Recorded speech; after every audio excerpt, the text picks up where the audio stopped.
আসসালামু আলাইকুম রহমতুল্লাহ। প্রিয় শিক্ষার্থী বন্ধুরা, আশা করি সবাই ভালো আছো। আজকের এই ক্লাসে আসার জন্য, ভিডিওটি দেখার জন্য তোমাদের সবাইকে স্বাগত, শুভেচ্ছা, অভিনন্দন জানাচ্ছি। আমার প্রিয় শিক্ষার্থী বন্ধুরা, দেখো আমরা নতুন কারিকুলামের যে ইতিমধ্যে আমরা যে প্রথম ষান্মাসিক মূল্যায়ন আমরা দিয়েছি, আসলে সেটা সম্পূর্ণ বাতিল করে নতুন পদ্ধতিতে পরীক্ষা নির্বাচিত হবে। আমাদের যেটা ২০২৪ সালের বার্ষিক সামষ্টিক মূল্যায়ন নির্দেশিকা কিভাবে পরীক্ষাটা হবে, কিভাবে প্রশ্নপত্র তৈরি হবে, কিভাবে মূল্যায়ন করা হবে, কিভাবে প্রশ্নের মান বন্টন হবে, প্রশ্নগুলো কিভাবে হবে, কিভাবে তৈরি করবে প্রশ্ন, এই বিষয়গুলো সম্পূর্ণ একটা নির্দেশিকা আমরা দিয়ে দেব। তবে আজকে সেটা হচ্ছে তোমাদের ষষ্ঠ শ্রেণীর বাংলার যে প্রশ্নপত্রটা নিয়ে সিলেবাস কি হবে, পরীক্ষা কোথায় কোথায় থেকে প্রশ্ন তৈরি করা হবে, এই বিষয়গুলো নিয়ে আজকে আলোচনা করছি। খুব দ্রুতভাবে আমাদের ক্লাসটি শেষ করব। দেখো তোমাদের সিলেবাস রয়েছে, যেটা তোমাদের থেকে প্রশ্ন করা হবে। যেমন হচ্ছে অধ্যায় থেকে প্রথম থেকে একেবারে ষষ্ঠ অধ্যায়ের মধ্যে রয়েছে মর্যাদা বজায় রেখে যোগাযোগ করি, প্রমিত ভাষা শিখি, অর্থ বুঝে বাক্য লিখি, চারপাশের লেখার সাথে পরিচিত হই, বুঝে পড়ি লিখতে শিখি, সাহিত্য পড়ি লিখতে শিখি। এই ষষ্ঠ অধ্যায় ১ থেকে ৬টা অধ্যায় থেকে তোমাদের মূলত প্রশ্ন তৈরি করা হবে বার্ষিক পরীক্ষার জন্য। তো এখানে শিক্ষণকালীন মূল্যায়ন রয়েছে ৩০% এবং সামষ্টিক মূল্যায়ন রয়েছে ৩০%। তো এখানে তোমাদের মূলত তোমাদেরকে পরীক্ষার প্রশ্নপত্র তৈরি করা হবে হচ্ছে ১০০ মার্কের। ১০০ মার্কটা কিভাবে হবে, মান বন্টনটা কিভাবে হবে, আমরা এটা নিয়ে আজকে তোমাদের সাথে তথ্যগুলো শেয়ার করব। একটু মনোযোগ সহকারে শুনো। যেটা হচ্ছে আমাদের প্রথমে হচ্ছে নৈর্ব্যক্তিক প্রশ্ন থাকবে ১৫টি।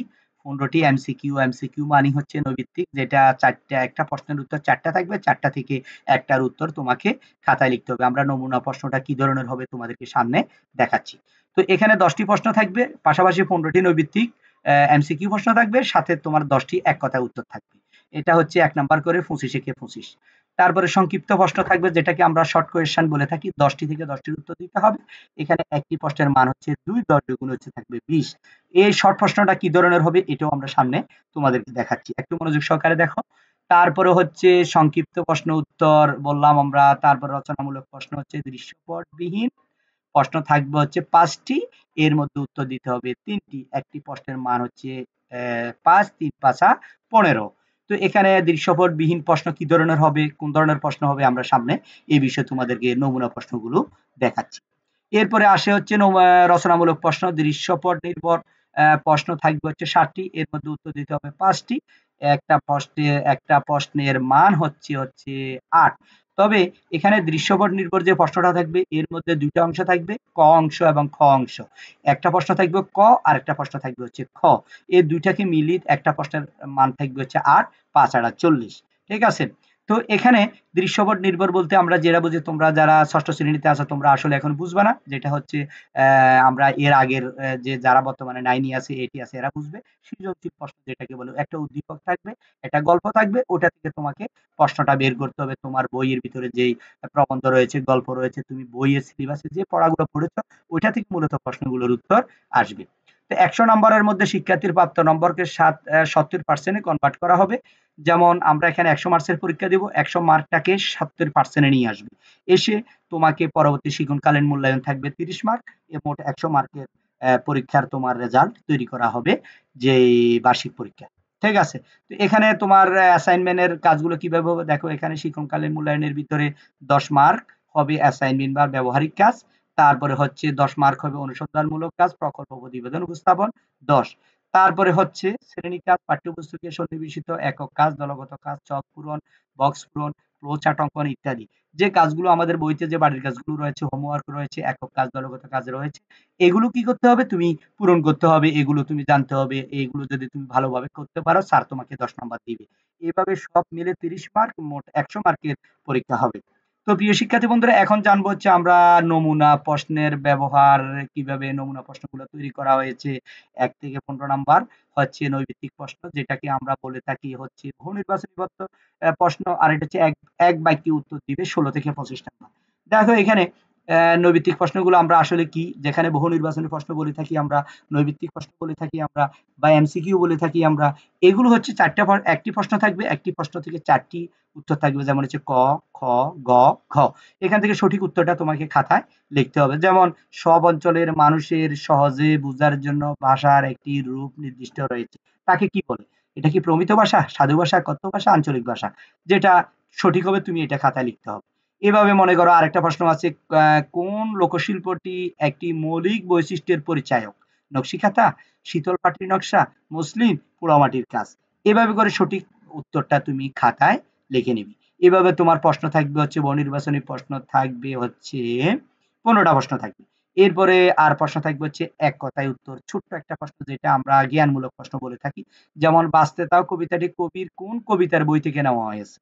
বাঁচতে দাও এই কবিতাটি কবির কোন কবিতার বই থেকে নেওয়া হয়েছে? এক কথায় উত্তর দিতে হবে, এটা সঠিক একটা উত্তর। বেগম রোকেয়ার প্রথম রচনার নাম কি? সে প্রথম যে বইটি লিখেছে বা প্রবন্ধটি লিখেছে, গল্পটি লিখেছে, এটার নাম কি? কোন লোকশিল্প বা আমাদের দেশের মেয়েদের সহজাত শিল্পগুণ? এটা সঠিক উত্তর আছে, এটা লিখবা।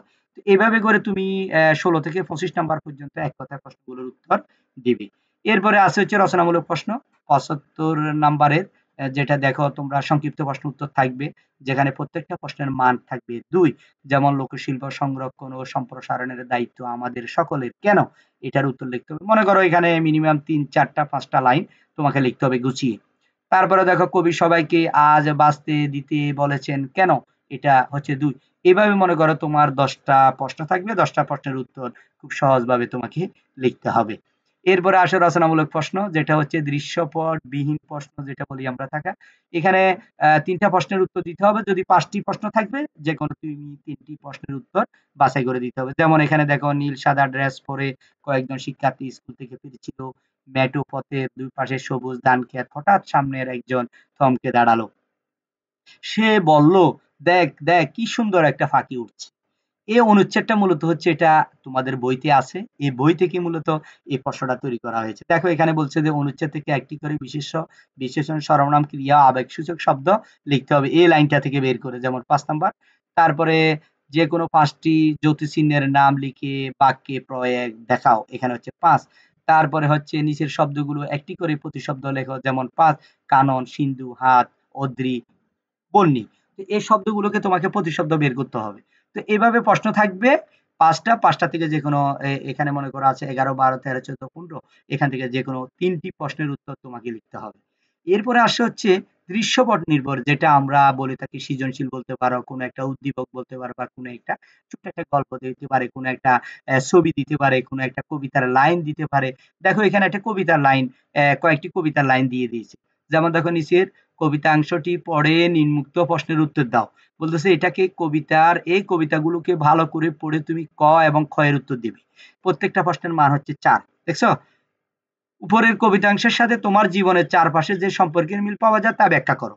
এবং উপরের কবিতাংশের কবিতার বৈশিষ্ট্য প্রতিফলিত হয়েছে কি? তোমার যুক্তিক মত উপস্থাপন করো। এটা হচ্ছে ৪।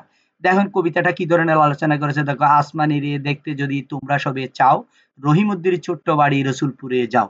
বাড়ি তো নয় পাখির বাসা, ভেন্না পাতার চানি, একটুখানি বৃষ্টি হলেই গড়িয়ে পড়ে পানি।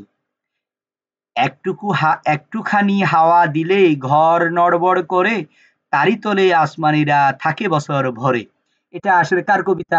এটা পল্লী কবি জসীমউদ্দিনের কবিতা। ঠিক আছে? এটা খুবই চমৎকার একটা কবিতা, তোমাদের ৬ষ্ঠ শ্রেণীর বইতে আছে। তো এটাকে দেখে তোমাকে এই ক এবং খ এর উত্তর লিখতে হবে। প্রত্যেকটা প্রশ্নের মান হচ্ছে ৪, ৪, ৮। প্রিয় শিক্ষার্থী বন্ধুরা, এ ছিল আমাদের, এইভাবে তোমার ৬০ টি প্রশ্ন থাকবে। ৬০ টি প্রশ্নের ভিতরে তুমি যেকোনো ৫ টি প্রশ্নের উত্তর তোমাকে লিখতে হবে।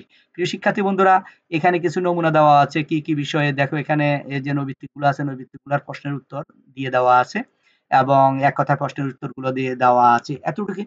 প্রিয় শিক্ষার্থী বন্ধুরা, তোমাদের ক্লাসে তোমাদের স্যারেরা আরো বিস্তারিত তোমাদেরকে জানিয়ে দিবে এবং কিভাবে উত্তর লিখতে হবে এগুলো জানিয়ে দিবে। তোমরা প্রয়োজনে ক্লাস 6 এর, ক্লাস 6 এর যে আরো অন্যান্য বিষয়গুলো আছে, আমার ভিডিও দিচ্ছি আমি ক্লাস 6 এর। তোমরা এই ক্লাস 6 এর প্লেলিস্ট রয়েছে আমাদের। আমাদের ইউটিউব চ্যানেলে গিয়ে এমআরএস রহিম ৯৭ চ্যানেলে যাবা, প্রোফাইলে যাবা, প্রোফাইলে গিয়ে প্লেলিস্টে যাবা, প্লেলিস্টে ক্লাস 6 এ গেলে দেখবা যে এই সিরিয়ালি এই ভিডিওগুলো দেওয়া আছে। তোমরা একটু, একটু করে বাংলা দেখবা, ইংরেজি দেখবা, গণিত দেখবা, হ্যাঁ, ডিজিটাল প্রযুক্তি দেখবা। একটা, একটা দেখে, দেখে কি করবে? এগুলো তুমি একেবারে আয়ত্ত করে নিবে। প্রিয় শিক্ষার্থী বন্ধুরা, আজকে এতটুকুই। এরপরে আমরা ইতিমধ্যে আরো বেশ কয়েকটি ভিডিও দিয়েছি। ইতিমধ্যে ডিজিটাল প্রযুক্তি দিয়েছি। আজকে বাংলা দিলাম। আরো অন্যান্য সাবজেক্ট গুলো ধারাবাহিকভাবে দিব ইনশাআল্লাহ। ভালো থাকো, সুস্থ থাকো। আসসালামু আলাইকুম ওয়া রাহমাতুল্লাহ।